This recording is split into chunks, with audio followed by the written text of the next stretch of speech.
tell him to open the bomb bay doors because I thought maybe we'd have to bail out. And so then anyway, so he got out, I got out, and I got out right behind him. And of course, I get back to the bomb bay, and he's there looking at me, facing me. Well, you have to disconnect your oxygen, and of course we were pretty high. You could run out of oxygen, you pass out, and then you die. Right, so, right. So anyway, we had actually had plenty of time. You got enough oxygen in your body to last a couple, 3 minutes. Right. So he's there looking at me, facing me, and so I gave him a kick to get the hell out of my way. I just wanted to get the hell out of the airplane because there was a little fire. There was drips. The gasoline was dripping down into the bomb bay, and it's kind of big night. Right. And there was smoke in the back of the airplane. And of course, I looked back there, and all the enlisted men were back there. Well, I told them to bail out, because they wouldn't have known otherwise. Because the pilot, he just took off, and he went to the back of the airplane. Well, I think he just got scared to jump. I think he was afraid to jump. But I mean, to me, wow, when I saw that fire, I didn't hesitate, Of course, I told the guys to bail out. So this was the fire you had that the guy didn't put out. You said you almost never put a fire. But didn't you say you had another one where another plane came and put it out for you or something? No. Oh, I thought you said you had one where another plane came up from behind you or something and I put it out. You put it out? No, there's no way you can do that. Yeah, I did. Well, I'd never heard of that before. That's why I was wondering. I said that? I thought you had just said that, but no. I mean, I probably no. didn't quite hear. There's stories where the pilot would what they call slip the airplane, but that never really worked. When you got gasoline burning, you don't put it out. I mean, we had no way to. There was no way to cut off the supply on kill that engine and. Oh, we turned the engine off, but I mean that didn't stop the fire. Yeah. Because they apparently pierced some of the gas lines, so the gas, Right.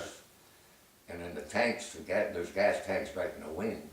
And so the plane, this is really a long story, I might tell it, but the plane eventually blew up, but we're all out of it when it happened. See, we had an autopilot, so the plane was flying pretty good, when we got out of it. It wasn't staying in formation, but Right. But I mean, we had a stable platform to bail out. We weren't, Right. tumbling It or wasn't anything. going crazy. Yeah. And of course, then I gave him a kick, and of course he kind of bounced back, and then so I gave him another kick, and he bounced back again, and I really kicked him right in the belly, while he went out. And then I didn't get along with my pilot especially. Most pilots didn't get, well, I don't know, but he was kind of mama's boy, didn't drink, didn't smoke, only child. That's the one in that picture? Yeah. Yeah. He's on that picture. And the guy on the side. As far as I know, he's still living. He lives in Washington. I actually went to see him. If you hadn't given him that third kick in the belly, he would have stayed I up there. think he was on one side, right? one end of the row, and I'm on the other one. He's looking off in another direction. Oh, I see. I That's don't the know what the guy hell he's looking looking at. off to the side, yeah. He's getting his picture taken, and I don't know why he turned around. Yeah, he looked like he looked pretty young there. Yeah, he's a year younger than I was, actually. Yeah. Of course, I was 21. So he kind of froze up and Yeah, and then, lucky you and then, came along behind him. and then, at first I was, they put me in a different room in the prison camp, but he was in the same camp, so I'd see, once in a while he came over to see me a couple times in my room, but I was a little, it was kind of his job to do what I did. Well, yeah, he should have rounded everybody and gotten everybody off that, like the captain of the boat, right? Yeah, see, what I found out happened is I run into somebody that got shot down. He was in our squadron. He got shot down later in another mission, and he happened to wind up in the same prison camp I was in, and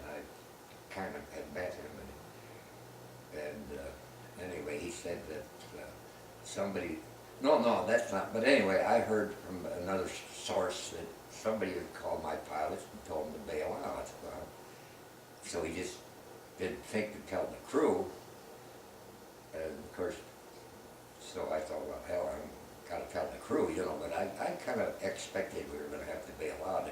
I mean, as soon as I saw the fire, and of course, but I thought, well, the decision should have been his, but well, when he got out, that was his decision. So of course, when he got out, I'm not gonna stay in the damn airplane, you know, so. Yeah, sit around and wait for nobody to come back. Yeah, and, you know, and then the last time I saw him, it's not that long ago, you know, when I was in Washington, about 3 years ago, and I went to see him, he lives outside Seattle.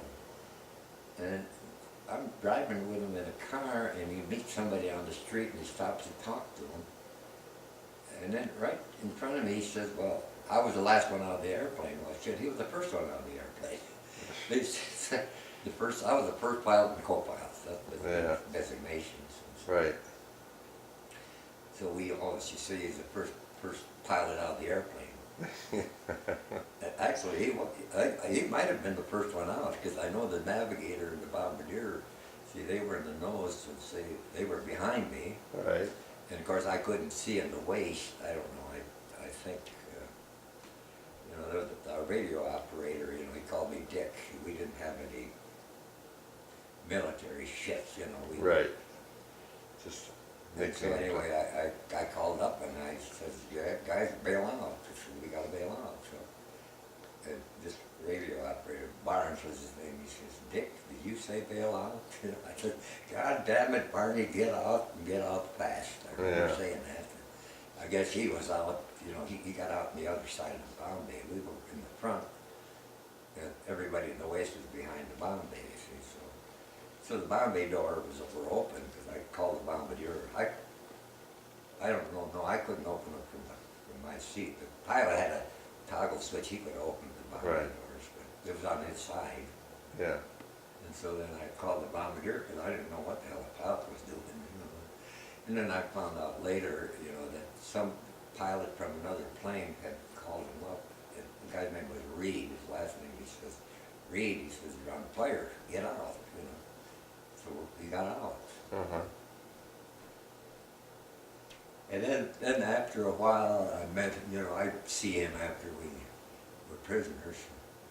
He said he was going to recommend me for the Congressional Medal of Honor, because I saved his life. I probably saved his life. Well, it sounds like he saved a lot of people's lives. if he would have stood around there like this a guy zombie. probably, you know, if I hadn't told him to bail out, they might have not known to bail out. Right. Well, if you see the pilot standing there and not bailing out, you're probably not likely to be jumping out yourself.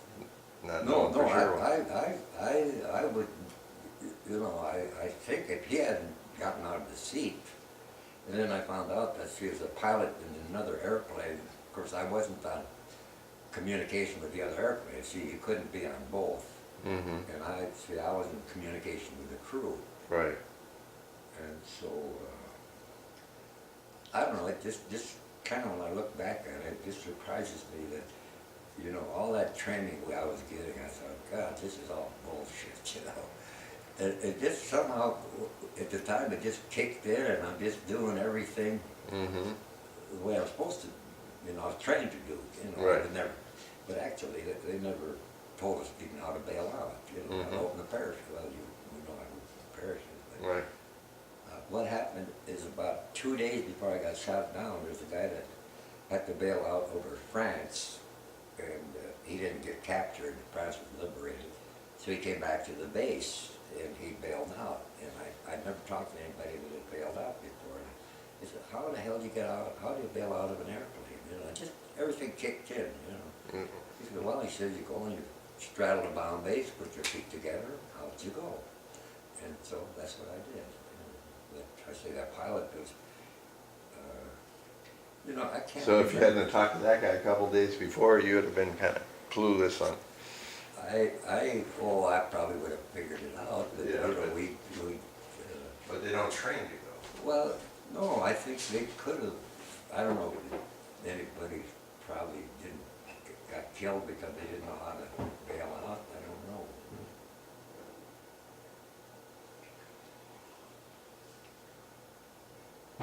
So that was like one of the planes that went down, or was that the one that went down and you got captured?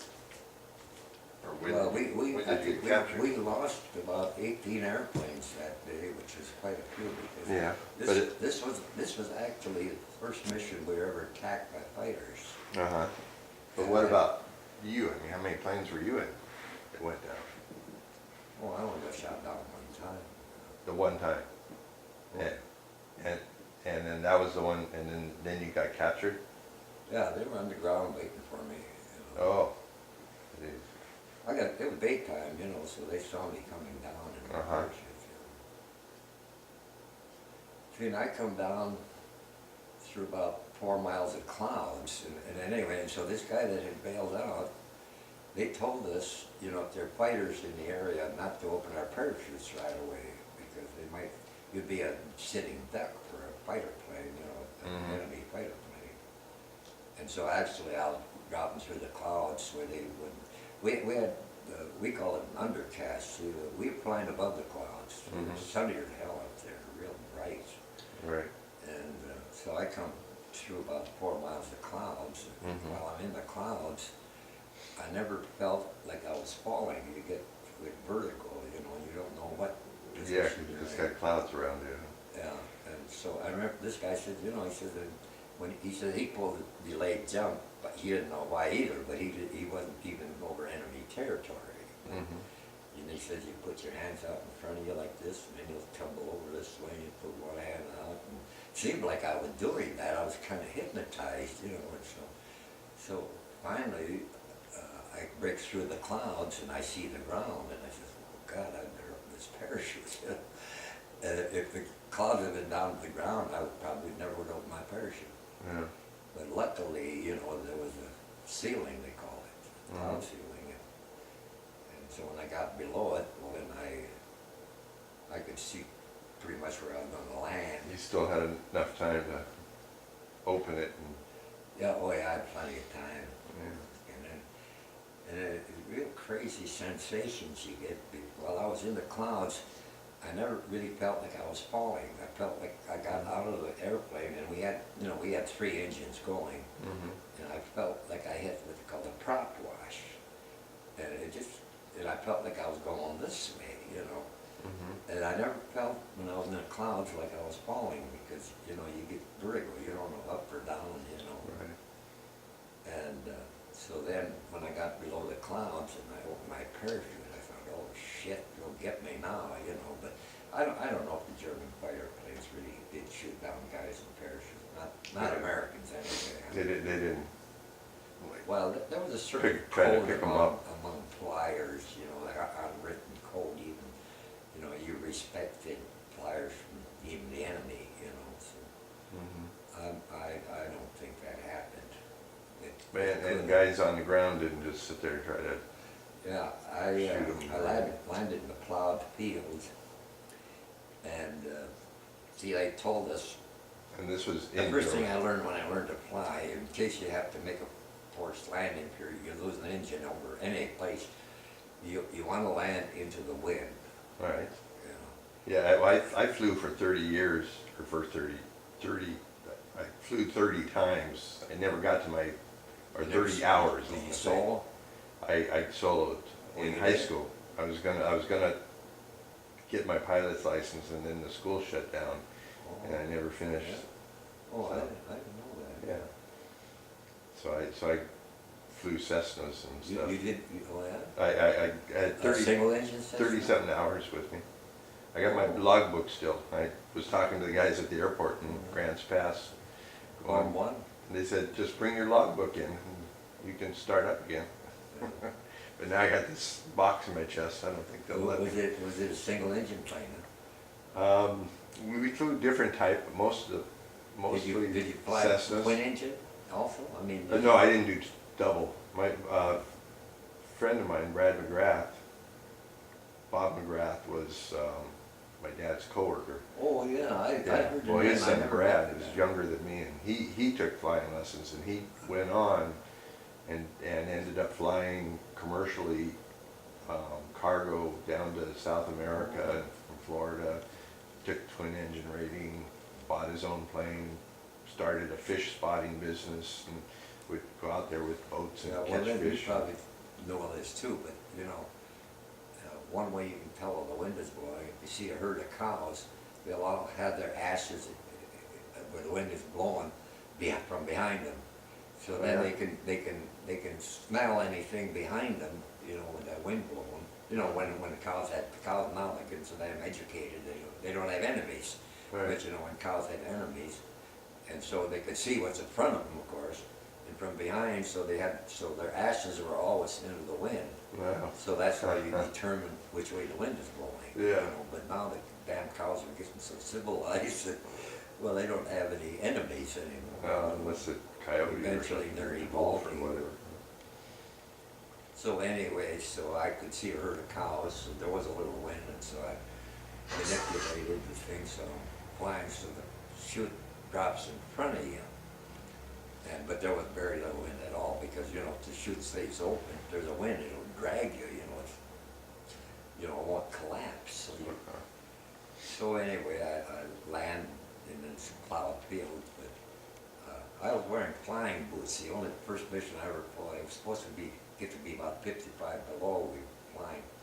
And so I put on these, first time I wore these, they were wool-lined flying boots, and then I'd wear a felt electric liner, which is really thin, and I'd never done that before. And so when I opened the parachute, one of my boots went flying. I didn't even realize it, so when I landed, I've only got one boot. Wow. And then I've got this felt liner, which was real, it had electric wires in it, and I never even plugged the damn wires in there. I didn't need to.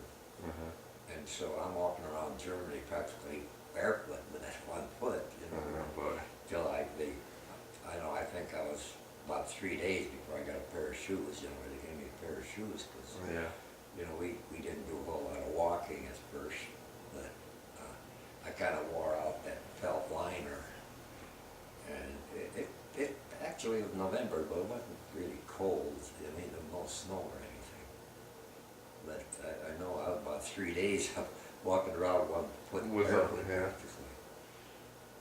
But actually, we didn't do a whole lot of walking, and I don't remember just how long it was before I got maybe 3 days to a week before I got a pair of shoes.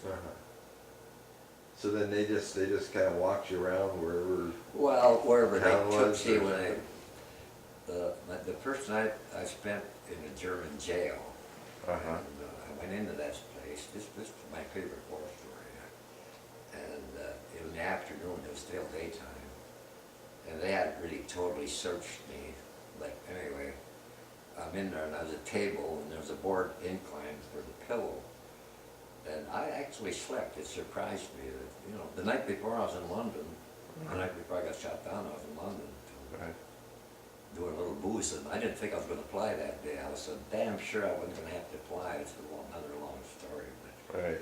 So anyway, the guy that woke us, a guy we lived in a tent in England, and there was this guy who's from around, he was kind of a shirt-tail relative of mine, I found out. Well, anyway, his job was to wake the crew when they flew a mission. Well, I got to bed about 1:30, and it's 3:30 in the morning. When he found out who I was, well, then he'd wake me, and then I'd wake the other guys. And there was a sidewalk coming up to where our tents were. We were kind of in a little village, kind of. I never really got to even go to the village pub, but we were kind of supposedly kind of camouflaged. You know, the air base of the Germans, you know. I didn't see that it was particularly camouflaged, but anyway, so then he'd wake me, and then I'd wake the rest of the crew, because sometimes guys would throw stuff at him when they woke him up. You know, he's kind of a meat guy, and I didn't know who I kind of knew the family, but I didn't know him. And so this 3:30 in the morning, or 2:30, or 3:30, he's shaking me, you know. And I got to bed about 1:30, and the bombardier and I kind of stayed in London a little longer than we were supposed to. Finally got to sleep. And but you know, I was young, and I wasn't really drunk, but you know, drunk the night before that, but the very night I kind of had a little hangover, you know. Right. So he's shaking me, and I'm really confused, you know, and I says, what the hell do you want? I says, what, you know, before that I would always hear him. He put one foot on those concrete steps coming up to our tent, and I'd hear him. Right. And then I'd wake up, as if I knew I was going to fly, but this mission I didn't think I was going to have to fly. It's a long story, but, Yeah. and so anyway, he's shaking me, and I said, what the hell do you want? He said, you got to wake up. And I said, what the hell for? He said, you got to fly. I said, oh shit. Well, anyway, so the mission started out all wrong, but you know, then I got in the airplane, I turned pure oxygen on, and should you get a hangover, boy, like that, it's gone. At least at that age, you know. I didn't have a real hangover, I just kind of fuzzy. So. Uh-huh. And that mission, the pilot never let me touch the wheel, because he was back about 6 o'clock. He was back about 6 hours early. Right. And so, I mean, the night before I'm in London, the next day I'm at POW, you know, so Right. things happen kind of fast. Yeah. Jeez. But anyway, I'm in this, you know, I'm in this jail, and at the foot of the bed on the wall is a German emblem, a great big thing, and underneath in letters about that big is a question in German. No, about that big. Well, I didn't know any German then, but it was a question mark. So Right. anyway, whatever the question was, the answer underneath in letters about that high was the answer, Adolf Hitler. And underneath that, the letters maybe about an inch, some American, it had to be an American, I don't think it would have been an Englishman, had written, fuck Hitler. And I'll never forget, I read in the middle of Germany, and I thought, geez, the war going on. And I thought, Jesus, what if they think I did that? Yeah, right. But I thought, well, shit, there's nothing I can do, you know. Yeah. And nothing happened, you know. But Right. there was a time where I wasn't sure if they were going to shoot me or not, you know. Yeah, you don't know what they're, No, I mean, you might be more of a burden to carry around than, well, you know, we were terrorizing the country, you know, with our bombing, you know. mm-hmm. See, my bombardier actually, I was So picked they up- didn't really have stalags and all that put together, ready to just stick you in one and put you off somewhere. They, Well, no, I was in a German jail the first night, and then they sent me, so we knew we were gonna get interrogated, we were briefed on that, and so anyway, we were told not to tell them any more than name, rank, and serial number, but Right. I mean, I told them whatever, I didn't have anything to tell them that would, see, when I was interrogated, the big thing, they kept asking me if I ever saw a B-29. Well, I had seen one B-29, you know, that was a bigger airplane than the right, B-17. so they wanted to know what kind of And things. of course, were I happening. didn't know that, but you know, it could carry an atom bomb. Well, I didn't even know there was an atom bomb. Right. And the guy kept asking me if I ever saw a B-29. Well, actually, I saw one B-29 that flew into a base that I was at, and boy, they put a guards around it, and even us as pilots, we couldn't get anywhere close to it. Right. And you know, I didn't really think about it, but I thought, well, what the hell is this? You know, and of course they were gonna, I mean, I didn't know that we were working on an atom bomb. Of course. Right, I had no right. idea, you know. And so I didn't know, they'd keep asking me if I ever saw B-29s. So they had intelligence that there Oh, was yeah. something like that going on. They wanted to confirm. I've kind of read what I could read on that, and you know, the Germans were pretty good at intelligence. They weren't, the English were pretty good, we were rookies at it. Uh-huh. But, you know, that's kind of my favorite war story. Fuck Hitler. I thought, God, right in the middle of Germany, you know. But it made me feel good, you know, it just, and anyway, there was a guy in the next cell, I think it's probably my pilot, I don't know. There were quite a few cells in there, but I'm pretty sure he was in the same jail. 6 of the crew were in that jail because we were all shot down in the same area, you know. The other 3 were someplace else. Which was just, it was a it was a jail or was it Yeah, just it a was, building? you know, but they had to put us somewhere, you know, when they picked us up. Uh-huh. And there just happened to be a jail there, so that was apparently empty, So they empty cells. did use it. Oh. What? So they did use a jail, that they didn't just convert a building or whatever and stick you in. No, well, whatever. see, we only there one night, and then they got the train, and we got on a train, and we went to Frankfurt, Germany, where we got interrogated, because Yeah.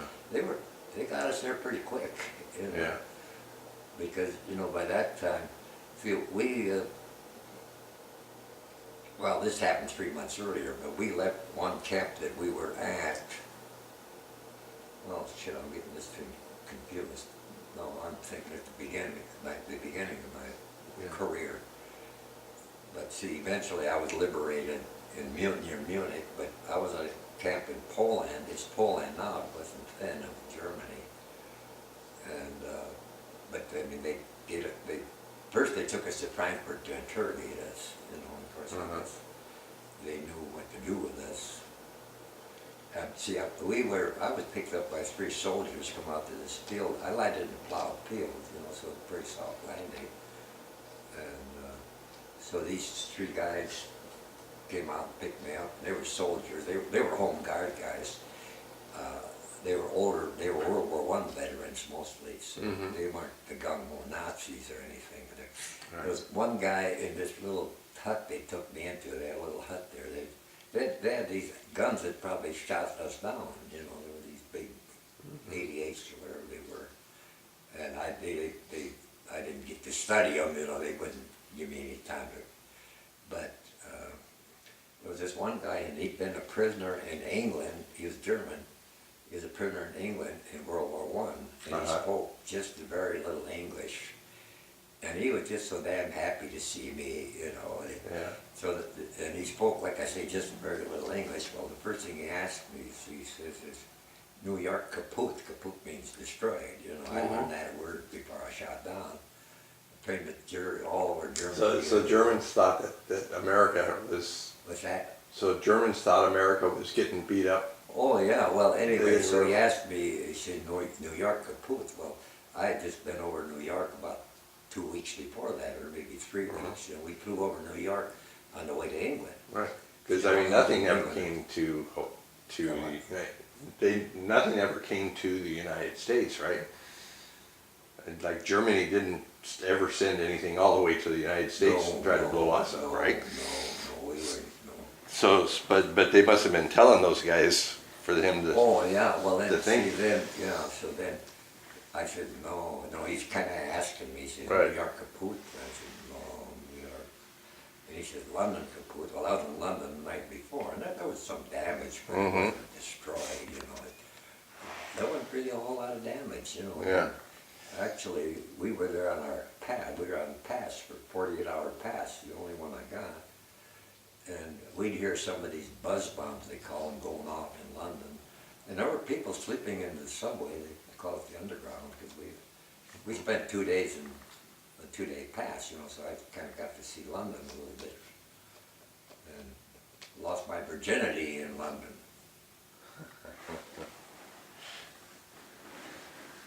That's a whole nother war story. That's a whole other one.